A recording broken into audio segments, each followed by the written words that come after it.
Para mitra nu sami-sami ngabandungan dongeng mangja ngahaturkeun wilujeng ngadangukeun dongeng enteng pangbeberah mana.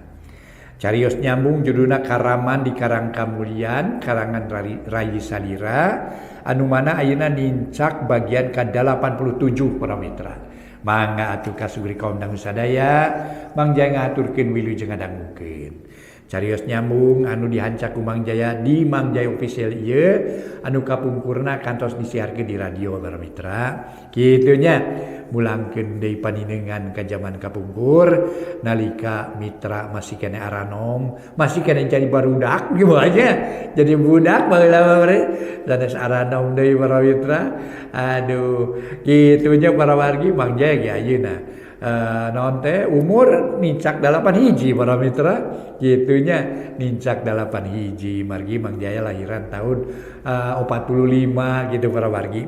Mangga atuh kasugri kaum dangu Mang Jaya ngaturkeun wilujeng ngadangukeun dongeng nu judulna nyaeta Karaman di Karang Kamulian karangan Rayi Salira dina bagian ke-87 urang teraskeun Mang Jaya ngaturkeun wilujeng ngadangukeun.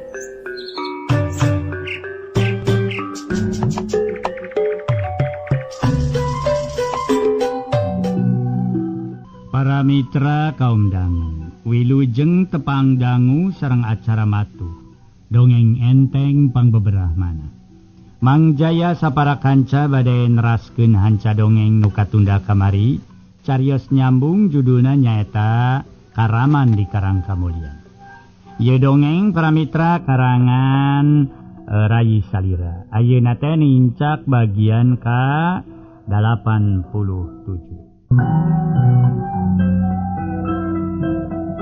Para mitra anu mulia mangga dongeng urang teraskeun deui.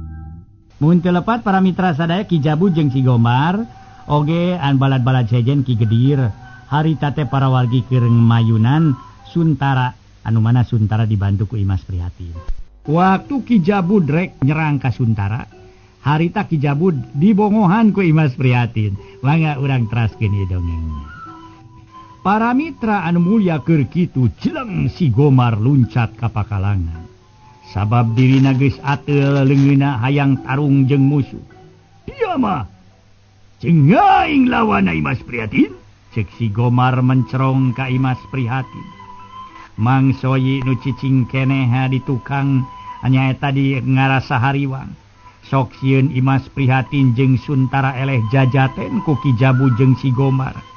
Sabab geus nyaho saha ari manehna duaan teh. Kop Mang Soyi nyokot batu leutik, tuluy dilalempeng kana lebah sirah Si Gomar nu keur ngajega. Bari mencerong ka Imas Prihatin. Geus kitu belewar eta batu dibaledogkeun kabeneran pisan keuna ka lebah sirah Si Gomar. Si Gomar nyekelan sirah tuluy malih ka tukang. Wah, dia maledog kana sirah ngaing kurang ajar. Dia bakal dipodaran ku ngaing, cek Si Gomar nafsu ka Mang Soyi. Aduh, punten hunjek mange. Eta mah teu kahaja we, sababun Mang teh deuk maledog reungit ari heug teh keuna kana sirah anjeun. Hampura we tu sabab teu dihaja, punten hunjek mange lah. Punten hun, cek Mang Soyi. Kunyuk dia, ngaheureuyan ka ngaing. Dipodaran dia ku ngaing, cek Si Gomar ambakeun ka Mang Soyi. Seak Si Gomar teh narajang deuk ngahanca Mang Soyi nu samarukna Mang Soyi teh teu bisa naon-naon. Tapi da bubuhan saeutik gedena oge Mang Soyi kungsi jadi anak buahna Kira Ngaji. Jadi saeutik gedena bisa kana ulin silat bae mah. Sakilat Mang Soyi jingkrak luncat ka gigir bari jeung rikat leungeunna ngarawel regang kai. Sarta temiceun waktu seak regang teh dipake ngagebug Si Gomar. Jebetkeun pisan kana puhu ceuli Si Gomar. Si Gomar nyengir lantaran karasa nyeri puhu ceuli. Aduh, punten hunjek mange. Maaf sun punten hun. Sanes culangung sun nanging da kumaha ieu leungeun ujug-ujug nyabak regang sun. Kira aku dipiceun di onaman lah punten hunjek mange. Cek Mang Soyi. Nyerengeh bari mencerong ka Si Gomar. Setan dia Soyi. Dia geus ngulinkeun ka ngaing. Dia moal salamet. si Gomar beki ambekkeun. Celeng seak si Gomar luncat bari ngirimkeun panarajang. Maksudna rek ngagedor dada Mang Soyi. Tapi belecet Mang Soyi lumpat ka tukangeun Imas Prihatin. Punten sunjek mange. Ulah neungeul dada pun Mang sun. Sababun Mang mah lain tenggeuleun. Tuh dek tengeul mah batu teh punten sunjek mange. Cek Mang Soyi ngaheureuyan. Meuni matak panas pikeun si Gomar. Tunda heula ka aya nu keur tarung. Ayeuna urang caturkeun heula kumaha kaayaan Ma Astini. Nu aya di kamarna Basuntama. Harita Basuntama anger ngolo-ngolo. Sangkan Ma Astini waleh. Sangkan kalawan sukarela dirina. Ma Astini rek dijadikeun pamajikan ku dirina. Ye Suntama na teu cukup jawaban ti kuring. Atawa kurang denge ku ceuli Andika teh nya Suntama? Ma Astini muncereng. Ye ari kurang kadenge mah atawa kurang jelas. Ku kuring dijawab sakali deui. Kuring teh sanajan nepikeun ka iraha moal daek ari kudu jadi pamajikan Andika mah. Kuring milih pondok umur batan kudu sadrah ka Andika mah. Ngarti Andika Suntama? Pokna bari mencrong ka Basuntama. Bisa wae anjeun ayeuna mah nyarita kitu Astini. Anjeun bisa tegas. Jeung pengku kana pendirian anjeun. Pikeun kula si Suntama bisa pengku kana pendirian kula. Nu kula tetep kudu kawin jeung anjeun. Ayeuna mah ieu caritaan kula nu pamungkas. Kula deuk tumanya sakali deui ka anjeun. Sarta isukan kudu geus aya jawabanana. Lamun isukan jawaban anjeun tetep kawas ayeuna-ayeuna. Ngandung harti anjeun nitah kula sangkan kula nyieun kakerasan. Jeung paksaan ka anjeun. Ayeuna mah geura pilih we jadi antara dua.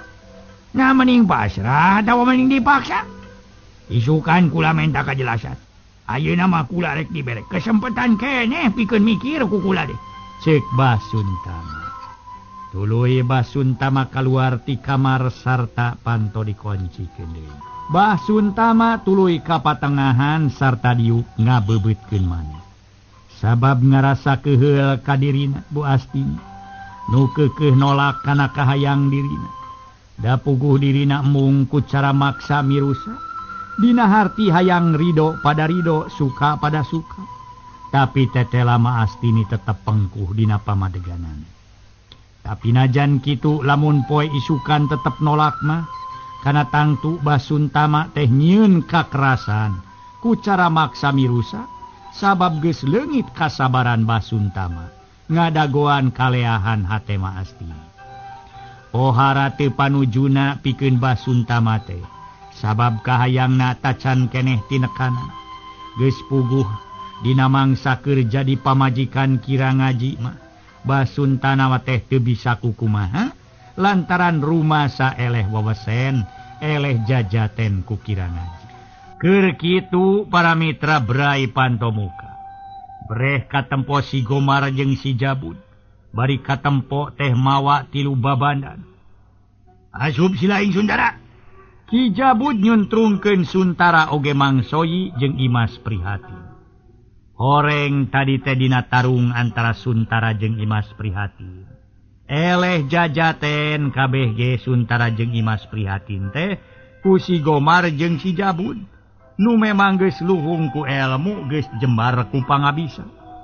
Tiluanana ting salungkur da puguh leungeun masing-masing ditalikung ka tukang. Nu tiluan tuluy ngaruniang di hudang. Bari jeung hatena ngarasa keheul ka Ki Jabud. Basuntama curing hak basa nempo tilu babandan. Barang geus sidik ana cakakak Suntama seuleuh. Geuning. Si laing teh akhirna bisa baralik deui ka dieu. Soyi Prihatin. Aduh. Atuh aya paribasa iwak nang tang sujen si lain datang ka dieu. Suntama mencrong ka Mang Soyi. Kumaha carana ieu mangkeluk beunang teh Jabud? Ieu mangkeluk deuk ngaribeukeun urang ama. Sedengkeun ngaran Suntara, manehna anakna Ma Astini. Nu cenah datang ka ieu tempat deuk ngarebut deui Ma Astini ti ama. Tak kitu ama. Kukula teh beunang ti duanana atuh.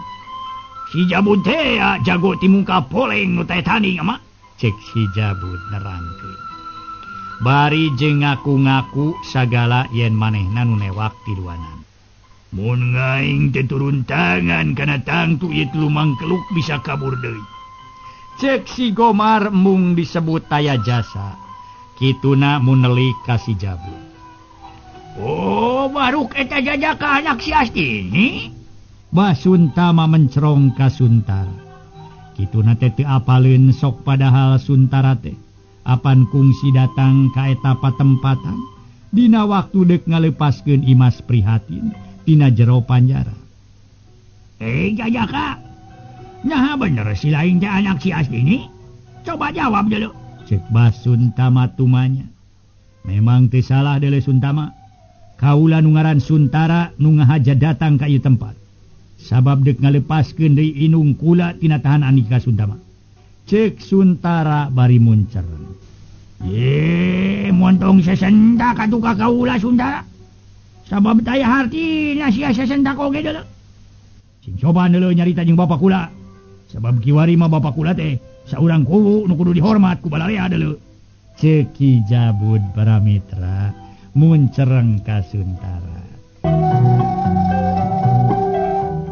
Para wargi sadaya, barang si Jabud nyebutkeun kudu sopan ka Suntara ngomong cenah jeung Basuntama.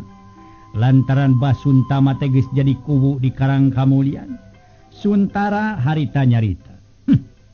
Jalma model bapa anjeun mah teu kudu dihargaan, tapi kuduna diperangan deuleu. Sarta dimusnahkeun ti alam dunya, dipodaran sekalian. Cek Suntara. Seuri para mitra bari ngahina.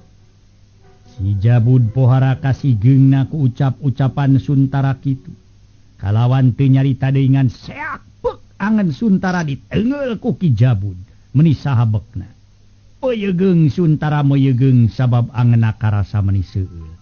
Solontod bru Suntara namru ninihan mangsoyi nu kateungar ku dirina.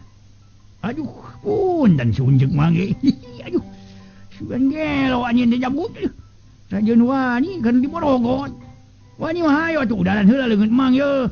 Aduh, punten sunjek mangge. Aduh, punten jeung aduh, punten. Cek mangsoyi kawas nu nya. Make jeung ngangkat sagala rupa.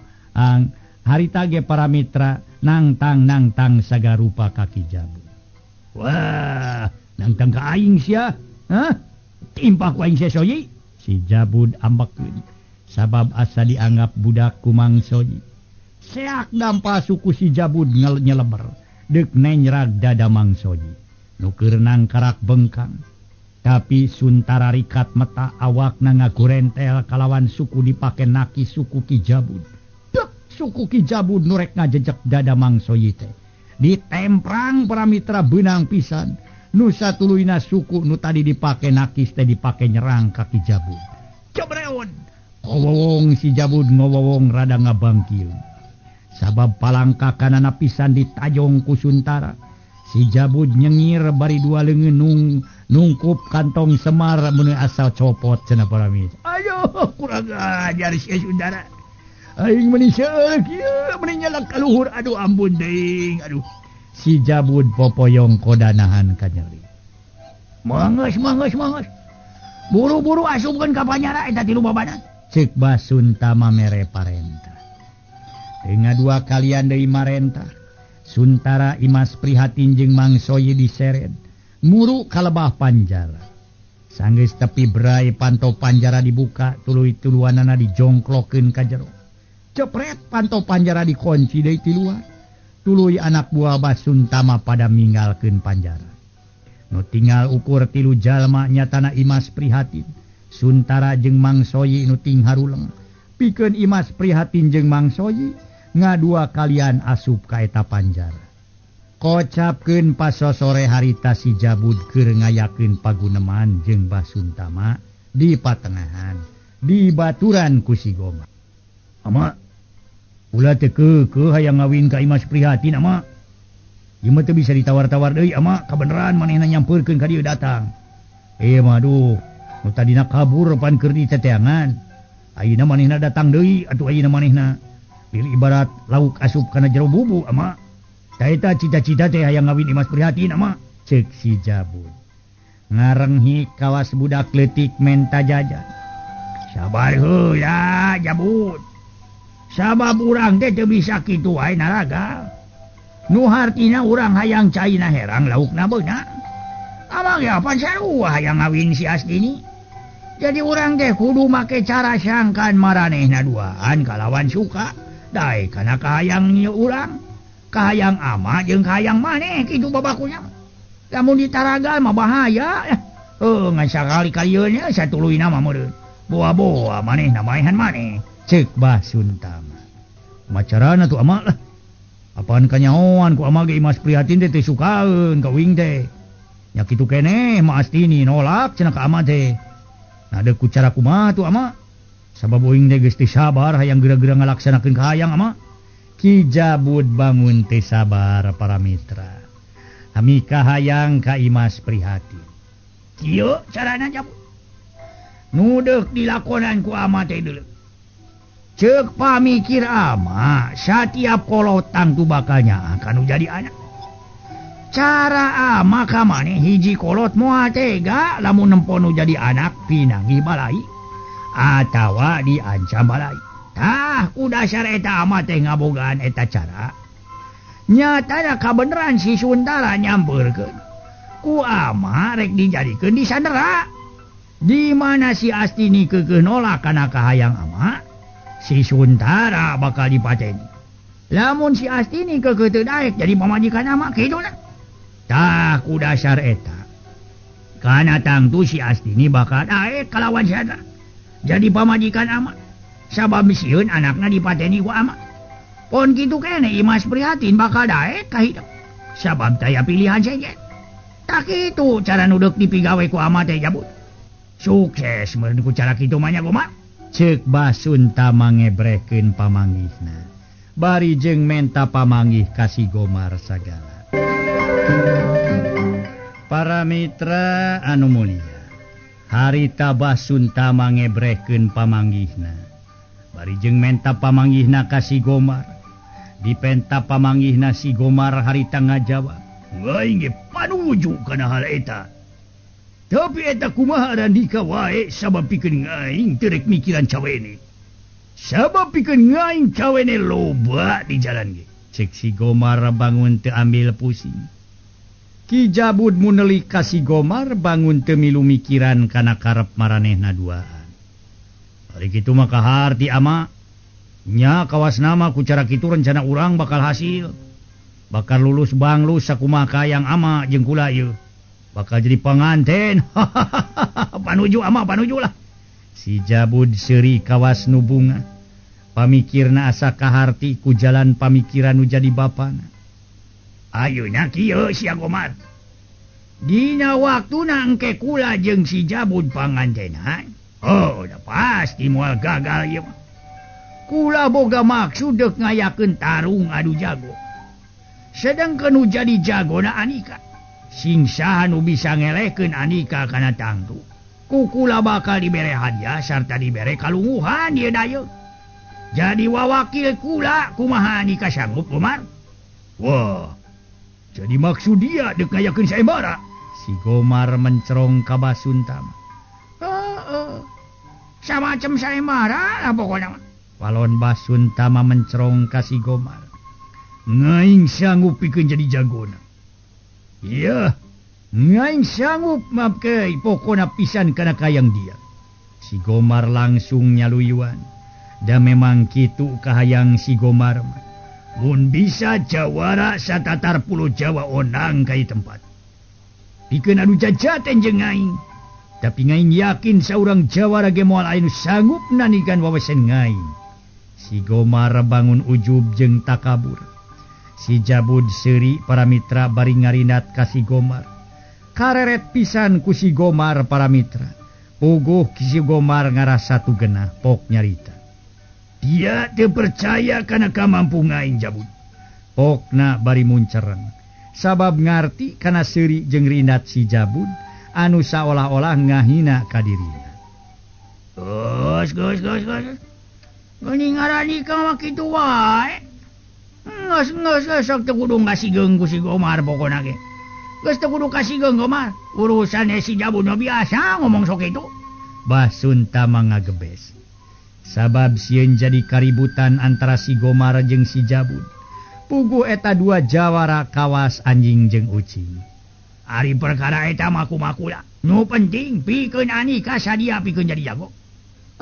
Jadi gondrot lah dina samera pokona mah.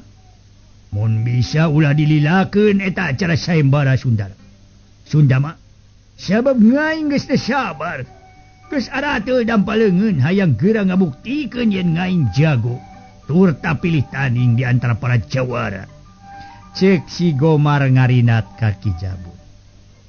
Pamaksudan kula ge nya kitu deuleu Gomar. Sabab kula ge geus hayang buru-buru pangantenan ieu teh. Kawas nama kula jeung si Jabud bakal sugemaha teh. Sabab bisa laksana nu dipimaksud. Ceuk Bah Suntama.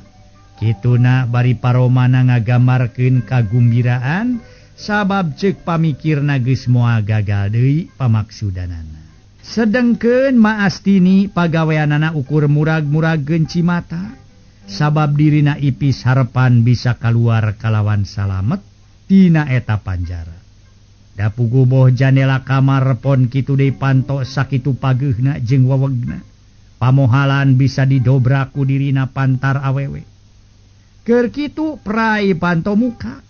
Ret Ma Astini ngareret breh teh katempo Bah Suntama asup. Ma Astini ngabalieur sabab geus jol deui Bah Suntama teh. Ngahlaran. Deuk naon deui anjeun Suntama? Ceuk Ma Astini tegeug teu mere semu. Milu heula jeung kula Astini. Sabab kula aya kaperluan jeung anjeun. Ceuk Bah Suntama bari jeung ngabedol. Leungeun Ma Astini dibawa ka kaluar ti kamar. Deuk dibawa ka mana aing teh Suntama? Lepaskeun sia. Hayo lepaskeun. Aing mah teu sudi najis deuleu Suntama. Ma Astini teterjelan hayang leupas. Teu kudu loba tatanya deuleu Astini. Engke ge sia bakal nyaho. Bah Suntama nyentak. Ma Astini tuluy dibawa ka deukeut panjara. Sanggeus deukeut tuluy Ma Astini atuh harita teh sina nempo nu keur aya di jero panjara. Coba Astini ku anjeun nempo saha di jero panjara deuleu. Ceuk Bah Suntama nunjuk harita teh ka jero panjara. Ret Ma Astini ka jero panjara barang breh teh gebeg Ma Astini ngarenjag. Ma Astini pramitra ret ka jero. Barang breh teh gebeg Ma Astini ngarenyag. Sabab di jero panjara cenah pramitra aya Suntara Imas Prihatin jeung Mangsoy. Suntara? Geuning hidep aya di dieu? Pokna neuteup ka Suntara. Ma, duh mati was abdi ma. Salesna abdi teh bade ngalepaskeun emak. Dume wartos emak ditawa. Namun tetela abdi cilaka katawan ma. Suntara carinakna. Duh, dedeh teuing anaki.